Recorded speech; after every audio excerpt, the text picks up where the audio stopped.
the TED conference that I ran, that I created in '84, and I was chairman on the stage 100% of every conference.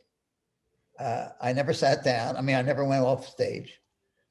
I designed the graphics, picked the music, picked the food, picked the furniture, and introduced as much as I introduced anybody.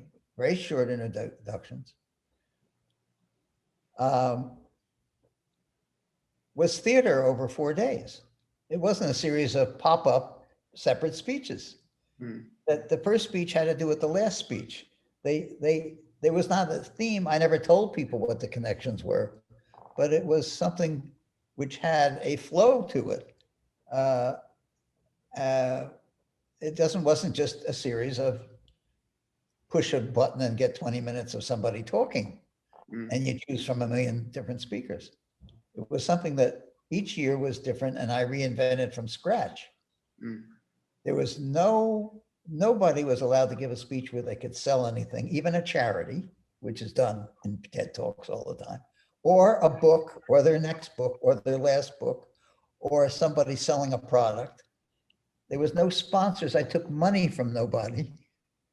Now it's all kinds of sponsors of the whole thing, which leads to the flavor of what is spoken about too, because they have power. I save seats for no speakers. I save seats for no sponsors, or people who would sponsor a meal. That would be okay. So it's so different than after I sold it. I'm not saying it was better. It was just different. I think TED Talks are fine. I think what he's doing is fine. And I think the expansion and doing separate talks is okay. It just wasn't what I did or what interests me. My interests are different in my understanding of things relative to each other, and in the convergence of things, not in separate.